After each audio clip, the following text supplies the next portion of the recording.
Hey, comic lovers, EMoney, the old man, and Thor the Dog of Thunder here on this unusually chilly day here in near the end of May. Like we're back in March or something. Yeah. All right, so we have a great show for you today. We have entertainment news. We have a great show? Yeah. It's not just a good show. I think it's a pretty good show. Great show. Yeah. We have entertainment news, we have comic reviews, we have a little preview for what you can expect at this week's pop-up comic shop, and I have another Doggy challenge with Thor later in the show. Oh, Lord. Yeah. So, give you a little update on what happened with Thor this past week. So, I took him to McNeely Lake, like I usually do. That's our usual spot. Nothing really happened there, but then we went to PetSmart and hung out for a little bit. And so, we were coming out of the coming out to the parking lot, heading back to the car, and we see another German Shepherd. Now, let me take you back to about a little over a year ago when he was taking these obedience classes at Feeder Supply. This was the worst time for Thor temperament-wise because any dog comes within 10 feet of him, he'd go nuts. He'd start lunging and growling and barking, and it wasn't a good time. He's gotten a lot better since then. But there was this one dog, another German Shepherd, that was in the class with him, and it didn't matter how far away they were. They were on opposite sides of the room in the class, and they see each other. Both of them go nuts. I mean, they start barking, lunging, just going crazy. So, seeing another German Shepherd seemed to be his trigger. Well, this last week we saw another German Shepherd coming into PetSmart. And there was actually a little bit of a resemblance beyond them just being German Shepherds. So, we don't get super close. We pass each other by. Nothing. Thor, totally cool. He notices him. You were cool. Sees him, but doesn't show any outward signs of aggression. So Thor was totally good.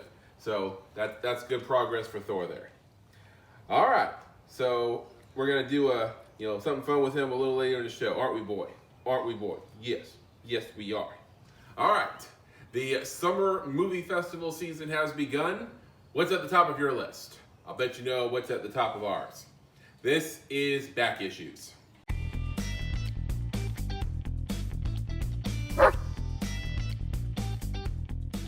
All right, comic lovers. And before we get started today, don't forget to subscribe to our channel, turn on notifications, give us a thumbs up, and if you like, leave us a comment. All right, so we are getting some new details or some new quotes about the new upcoming Ms. Marvel show on Disney+. Now, a few people have been upset about the show even before the first episode airs. And that is, the big problem is the changes to the characters' powers. Kevin Feige has said that this version of Ms. Marvel has been altered to account for the differences between the MCU and the comic books. But many fans still aren't happy about the changes. Now star Iman Vellani, sorry if I pronounced that wrong, has tried to explain why her character's powers fit in with the larger MCU picture. Ms. Marvel introduces the first Muslim superhero to the MCU in the form of Kamala Khan, a youngster who idolizes Captain Marvel and wants to be everything that her cosmic heroine is. See, in the comic book, she idolized everybody. Yeah, she loved everybody. I mean, every superhero out there. I played the Avengers video game, and they had like Avengers Day where they opened up the Avengers headquarters to the public, and she's walking around, and she actually gets to meet some of the Avengers, firsthand, and like when she stands up to a bully, and she hears, that was really brave of you, and she turns around, it's Captain freaking America. Yeah. It's not Seth Rollins, it's Captain America. You need no frickin' in between. All right, so eventually Kamala gets her wish when she comes into contact with a mysterious artifact that sees her develop her own abilities. Now, this origin is different from her comic book origin, but it also changes the powers themselves. Her powers in the comics being something similar to stretching abilities. Not exactly like Mr. Fantastic, but similar. It reminds me somewhat of Rita on the old Doom Patrol, because she could just do like this giant fist at you. Right, yeah. So, Kevin Feige pointed out that in the comic books, Kamala's powers are in part linked to her Inhuman DNA. And as the Inhumans are not part of the MCU at this point, it would make no sense to have that little nugget of information on the show. I agree, but it doesn't mean you need to change the power. Exactly. It's the origin. Exactly. So why not just make this origin give Kamala stretching powers? Yeah, that's a cop. I mean, even if the origin changes, why do the powers have to change? Well, Amana Villani had this to say concerning the changes. It taps into the future of her story as it connects to her other friends that she will meet in the upcoming film, The Marvels. She's interested in knowing, great, does this mean I'm an Asgardian? Did I get hit with gamma rays? No, it's seemingly none of those things. It goes to her own past and her heritage and lineage. Struggling with that. Yeah, I mean, that's all well and good. I just don't know why the powers have to change. I mean, if they changed her powers just to fit into one initial storyline, that's a cop-out. I mean, what I think the problem is that you don't want to have two stretchy people in the MCU, and they're planning on bringing Reed Richards into. I don't really count Multiverse of Madness because we saw what happened, and he wasn't our Reed Richards. So they're going to bring him in soon, and they don't want two people with stretching powers, which I think is ridiculous. You can't have two people with the same or similar powers? Yeah, I mean, you can't have two super soldiers. You can't have, two magic people. You can't have two stretching people. That doesn't make any sense. Yeah, that's garbage. Yeah. And also, I think it's going to make the fatal mistake that Marvel has been fairly solid throughout the MCU anyways. But one mistake they keep making over and over again is you don't screw with the source material. Hey, listen up. Yeah. I mean, Iron Man 3, the Mandarin, people hated what they did with him, and they even tried to retcon it in Shang-Chi, and totally redo that. Then Black Widow, Taskmaster, one of the most interesting villains in comic books, and you turned her into a mindless drone. Okay, first off, neither one of us cared that you made a male character female. No. That's not the problem. Mm-mm. The problem is you made a super strong character a wuss. Yeah, just, like I said, mindless drone. So you keep doing this stuff, and you get backlash for it, and now you're doing it again with Kamala Khan because you don't want a stretchy person on the roster. Taskmaster should have been a villain that we look forward to showing up again. Mm-hmm. Now I don't have any snacks yet. I assume that Taskmaster is pretty much done now. Yeah. It's one and out. Mm-hmm. So, I don't know. Hopefully, they'll learn eventually. Well, Ms. Marvel lands on Disney Plus on June 8th. We'll see. Yeah. We'll do our due diligence and do our reaction videos, but it could be ugly. Yeah. All right. Next up, we're getting some new details on the new Supernatural prequel series. Okay, this channel hasn't been totally comic book related. Yeah, there was a Supernatural comic book, so you could take that route to do.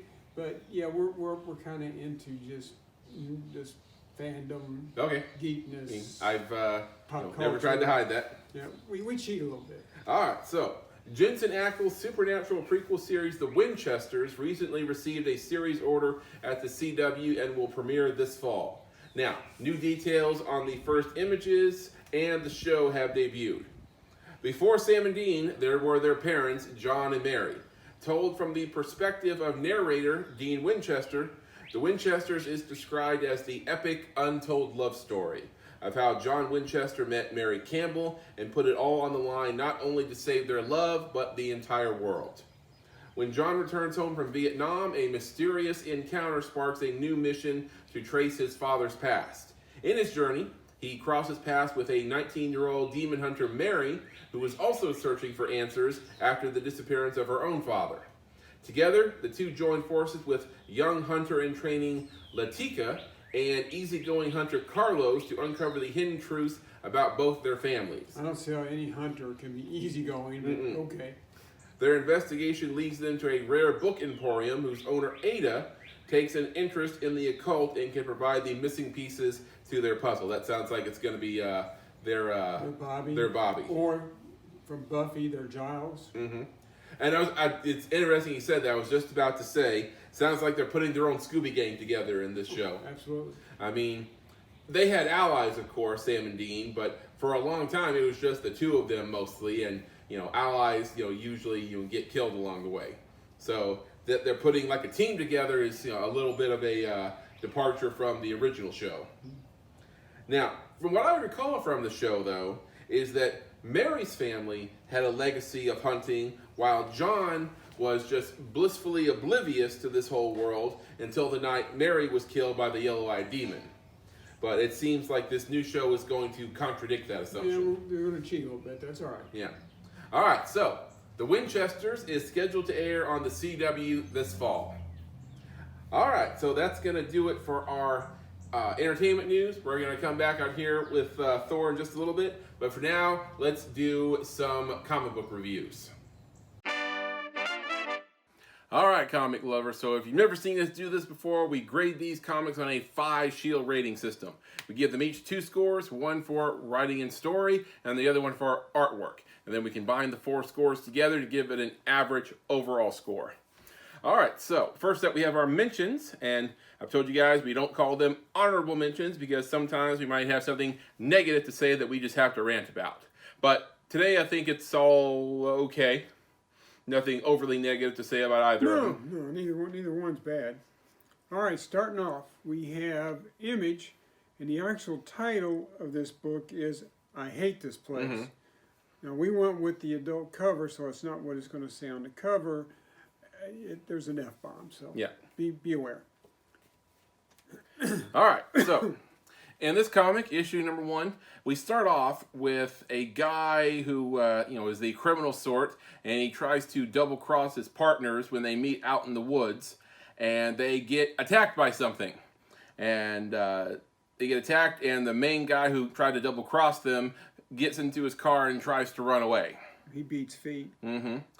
Well, then the real story starts, and it starts off with a young couple in their car, and one of them has inherited a old farmhouse from her great aunt. Not just the house, the whole farm. Yeah, and they are driving out into the middle of nowhere to check out the farm. I mean, this reeks of all the classic horror stories from like the 80s. Mm-hmm. I mean, just same setup. I mean, without context, you would think you were reading the beginning of a Jason Voorhees comic book.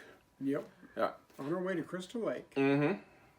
All right, so they get to the farmhouse, and at first everything looks all right, but then they start to look a little closer, and they realize that there's some weird stuff about this farm. And at one point they discover a room that is sort of a weird setup. Yeah, it's very narrow. Mm-hmm. There's one easy chair in the room. Now, when I say one, I mean there's no room for another one. No. It's right there. The walls are right next to it. There's a TV in front of it. The walls are nothing but wall-to-wall, floor-to-ceiling VHS tapes. Mm-hmm. They said they have the entire series collection of The Facts of Life here. Well, who wouldn't? Right. All right, so they stay the night, and weird things start happening at night, and the woman who inherited the farm, she hears some noise out in the barn, and the animals seem spooked. So she goes out to investigate, and something attacks her, touches her, and she has this kind of out-of-body experience. And she is like she's living someone else's life. And then when she finally comes to, like she wakes up from a bad dream almost, then they discover more stuff, and more weird things are going on, and things are. Tell them about the tape. Oh, they find this tape in the weird room with the one easy chair, and it says "Watch me," and it's a recording that her great aunt left, and she didn't leave it to her specifically. It was basically a message to whoever finds this. To whoever this concerns. Yeah. And she basically says, well, if you're watching this, it's already too late. Yeah. If you're watching this, you're screwed. Yeah. And I won't give away all of the details, but it is something to check out. Pretty good story. Yeah. The artwork I was sort of on the fence on. I think we both gave it a generous 3. It's not the best artwork, but it's passable. So I hate this place, or F this place if you get the R-rated issue or R-rated cover. Number 1, it ends up with we gave it 3.5. 3.5 shields out of 5. All right, next up. All right, next up, for the second issue in a row, we've got Thor double-sized. So this was a big book, and it continues from the last issue of the Hulk, and it's number 25. All right. So this continues the first part of Banner of War Part 1, and the spirit of Odin, who was previously in Mjolnir, has somehow made his way over to Hulk and has met up with Banner. And I've told you guys before, the way the Hulk is now is like the Banner is inside of Hulk and he's controlling him like the Hulk is a freaking Zord from Power Rangers. Good old Power Rangers. Go Power Rangers. So Odin confronts Banner inside of Hulk and tells him that he needs to stop all this. And then also, meanwhile, the Avengers have found out that where Hulk is, and based on something he did in El Paso recently, Tony is saying that they need to hunt him down and kill him. And he's off Earth now. He's like somewhere in distant space. So Cap and Reed and all the others are telling him that we need to stand down and let this play out. And Iron Man, or Tony, he's kind of taking this personal and says, "Nope, I'm going to go after him." And Tony never been one to listen to orders, right? No. So, and one of the things I thought was funny here is the dynamic, because Odin and Bruce Banner, it's like they're both Marvel characters, obviously, but you don't really think about them interacting with each other that often. So just seeing them interact with each other was sort of funny. And artwork also pretty good here. So Thor, number 25, and it is the Banner of War Part 2, and it ends up with 3.5 shields after we round it up. 3.5 shields rounded up. All right, so that is our mentions for this week. Now we are going on to our top 3. All right, so go ahead and get this out of the way. Surprise, surprise, there was a tie for first place, 2-way tie. And we went and found an old game that I have called Tank Battle. We had to knock some serious cobwebs off that sucker. It hadn't been out of the back for several decades. But at any rate, I am the superior tank commander. At any rate, I won. So if you don't like the order of number 1 and 2, tough. Hey. So we'll start with number 3. Number 3 was a new title, although there has been another run of Savage Avengers. This is Savage Avengers number 1. It's probably volume 2 or something, but whatever. And it's a strange mix of characters. It's one of the reasons I wanted to check it out, because there's even a guy in here, Weapon H. I've never heard of him. He's like a cross between Wolverine and Hulk. Yeah. You've got Conan, who seems to be the number 1 guy. You've got Elektra / Daredevil, whatever you want to call her. Got the Black Knight. Flash Thompson as Anti-Venom. Anti-Venom. I've never been big on all the symbiotes. And Cloak and Dagger. I haven't seen Cloak and Dagger in a dog's age. But at any rate, I was interested, and still am. Yeah. Savage Avengers number 1. So, speaking of weird dynamics. Yeah. All right, so the story starts off with Conan, in his own time and place, doing what he does. And all of a sudden, this, weird metal man appears, a.k.a. Deathlock. And he says something to Conan like, you have been found guilty of crimes against the time stream. Prepare to be erased. It kind of sounds like what Montoya said to the evil king guy in Princess Bride. So because he kept saying it and saying it and saying it. And, Conan, he's not an idiot, but none of those words have any meaning for him. No, he just wants to kill the followers of Set. Yeah, and he doesn't know what he's talking about, but he can obviously tell this metal man means him harm and decides to defend himself. And he finds out that Deathlock is a bit more of an opponent than he thought he would. Well, then all of a sudden, through some circumstance, some wibbly wobbly, timey wimey stuff, other heroes appear through a possibly a time stream. You have Daredevil, Anti-Venom, and Black Knight, Cloak and Dagger, and Weapon H all appear. Now, these guys, most of them don't know who Conan is, but they have either met or heard of Deathlock and decide, I'm gonna go with the barbarian guy.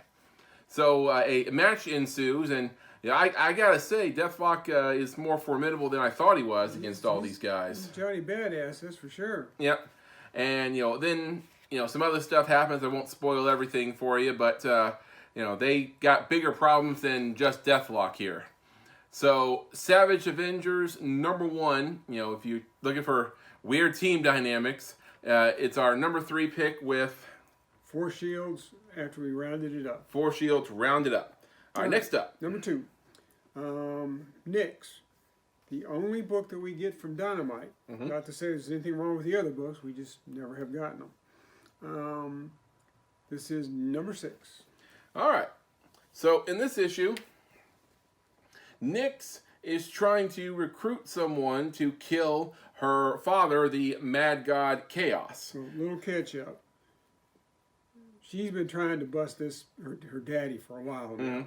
And they got some sort of demon's agreement where she can't actually attack him. Well, if she kills him, she becomes the Mad God Chaos, and she doesn't want that. She don't want to do that. So she's trying to talk these other supernatural beings into doing it. And they want no part of it. Yeah. One of them is like, he'll chew me up and spit me out. And another one is like, he's a dick, but I don't want to mess with my pension. Demons got pensions? Yeah, how's that work? I bet it's a good one, though. Well, then this archangel called Mikel steps up and says, I'll defeat the Mad God Chaos. Michael? Not Michael, Mikel. And, he's like, I've been, living under the shadow of my pompous older brother for my entire existence. It's time I took my rightful place. Who names one kid Michael and the other kid Mikel? Yeah. What the hell? That's just mean. So, he enters into agreement with Nyx and says he at first resists getting, enhancements, getting juiced, using her dark book, Darkhold. Whatever the spell book she has. But, she eventually convinces him, and, he gets juiced up and powered, and they train together, and now he's all set to take on the Mad God Chaos. Well, I won't spoil the ending for you, but it definitely makes it interesting. All right, Nyx #6 ends up with 4 shields out of 5. And then finally, our #1. All right, this just goes to show that my boy Mark Waid can still come up with a good story, which he did in Batman Superman, World's Finest, #3. All right. So it starts off where it looks like Batman, Superman, and Billy Batson are trapped in hell. And, all these demons and hellfire and all this, horrible stuff is around them. And Billy still can't do the Shazam thing. And Batman, he panics at first, but then he collects himself and he tells Superman, who seems to be under some kind of trance, to do something. And, Superman kind of he didn't look at him. He has his eyes closed and he goes. And then, standing next to Batman, he grabs one of his batarangs and throws it at what looks to be a demon. But then when he hits the demon is revealed to be Felix Faust. And now the spell illusion is broken because he broke Faust's concentration. And Superman says, your sadism knows no bounds, but I knew you would never torment us without sticking around to see all the sights and sounds up close. So all he had to do was listen for a 4th heartbeat. So Superman being able to work around magic like that, I thought was pretty clever. All right, so the whole thing in this story is that they are trying to stop the devil Neza, who is trying to make a comeback after being locked up for hundreds of years. So they have recruited other heroes, including the Doom Patrol and Supergirl and Robin, who have apparently time traveled, go back to a time where heroes from the past were responsible for stopping the Devil Neza the first time. Also, they know that Neza is attacking other heroes in the present, and so they go to check up on some of their friends and find out that some of Neza's acolytes have either attacked them or they have corrupted them. And so it's, Batman and Superman are quickly feeling like, odd men out against everything. So, and great artwork in this issue, as always. So, Batman, Superman, World's Finest, number 3. Great story so far, eager to see where it goes. And it ends up with 4 shields out of 5. All right, so that is our picks for last week's releases. Get them at your local comic shop now. Now, what do we have going on that came out this week? Well, you remember how last week was a pretty light week? Mm-hmm. Just basically, I think we had 7 comics total, which is very, very light for us. Well, we make up for it this week. We're going to get hammered. But some of the ones that I'm looking forward to is there is a new Batman title. Imagine that. Another Batman title. This one's called Fortress. And I remember reading the synopsis on it. I think it's going to be pretty interesting. We've also, we've been reading DC versus Vampires, which Jacob, the manager at Comic Book World, says that's his favorite DC title right now, which we do enjoy it. Well, it's getting a spinoff. It's called DC versus Vampires Hunters. And it looks like the main character is Damian, Batman's son. Okay. Aerosmith behind Enemy Lines from Image. That's the title that you struggled with the first issue, but you fell on board after that. Yeah, it got better. Yeah, it's just, I enjoy it a lot. I thought Devil's Reign was over from Marvel, but there's a Devil's Reign Omega #1. So we're going to check that out. And you remember the book about Santa? Alternate history of Santa Claus that we thought was pretty cool. #2 comes out. It's called The Naughty List. All right. So there's our recommendations and stuff we're going to check out for this week. Get them at your local comic book shop. All right. So that's it for comic books this week. Now let's go into our preview of this week's pop-up comic shop. All right. So our pop-up comic shop is this Saturday, May 28th. It is 8 a.m. to 1 p.m. and it's 7002 Brookbend Way, Louisville, Kentucky. And we have all kinds of cool stuff for you guys to check out. We have comic books. We have a few for 50 cents, but we have a larger collection for $1. So start at $1 and they go up from there. Also, we have all kinds of toys, action figures, collectibles. We told you guys we have so many toys that we can't show them all in one week. So we alternate them every week. If you've been to our store before, come back. We're going to have all new stuff for you. I guarantee it will not be the same mix of toys you saw last time. No. And then we have Blu-rays and DVDs to choose from. All right, so giving you guys just a little taste, a little preview of what you can expect at the shop this week. First up, we have comic books. And we have some new stuff for you here. First up, this is really cool. This is Something is Killing the Children, number 21. This is and you look at the cover here, and if you're not looking at it right, you think it's just a plain black cover, but there is actually a symbol on it if you look from the right angle. And it is the Ashcan promo variant, and my understanding is they only gave out one of these per store. So it's a pretty rare book. Something is Killing the Children, number 21. All right, next up, we have, this is a pretty cool, more modern collectible. This is Spider-Verse number 6.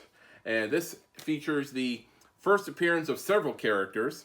First appearance of the Sea Spider, Sun Spider, Spider, Spider Requiem, Spider Sting, Garden Spider, White Widow, and V. And it's my understanding that most of these new characters were created by the fans. Mm-hmm.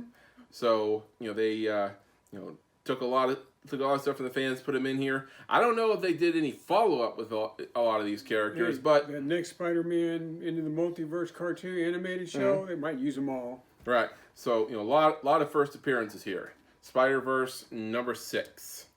And then finally we have if you're into your video game comic book adaptations, we have Mega Man Fully Charged number 1. And this is the Tony Infante incentive foil cover. So if you're a Mega Man or video game fan, that's a good comic book to have right there. All right, so all of these and much more comics are going to be available at this week's sale. So that is comic books. Now it's time for toys. So take a look at some of this cool stuff we have here. This is a bit of a blast from the past for you 90s kids out there. From Toy Biz, we have the X-Men Sentinel robot playset. This is one I wanted when I was a kid. You were never good enough to get something like that. Ouch. So this is lost my train of thought because you hurt my feelings. But this is one I wanted when I was a kid. I was tempted to keep it, but I did not.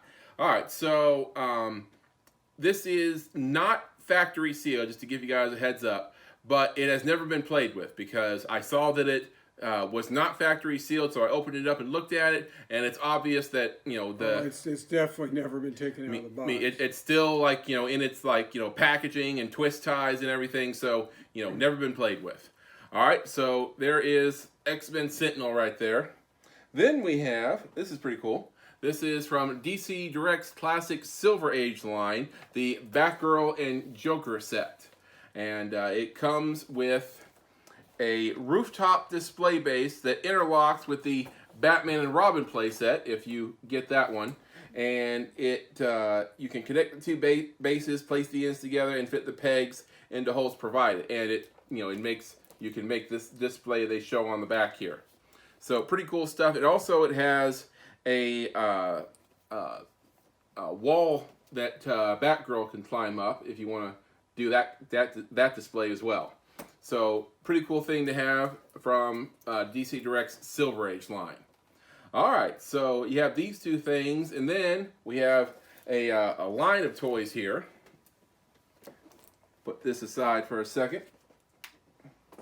Another blast from the past, if you're a 90s kid. This is from the Video Game Superstars Resident Evil 2 action figure line. And this is also from Toy Biz. We have Ada Wong and Ivy here. Then, and just about all of these have 2 action figures in it, so pretty cool deal here. Then you have Hunk and Zombie, just generic Zombie here. Then, over here, you have William Birkin and Sherry. Let me tell you, William is ugly. Ooh. Yep, William not looking too good there. And then, this one is kind of like a 2-in-1.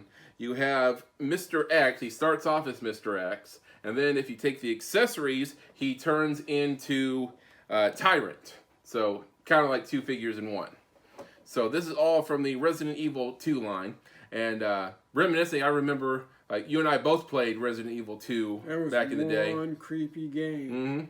And, the gameplay was just intense because it's like you walk into a room. The way the gameplay was designed, if you guys remember, when you walk into a room that you've never been in before. Yeah. You hear, and the door squeaks. But the way the camera setup was, you couldn't see the whole room.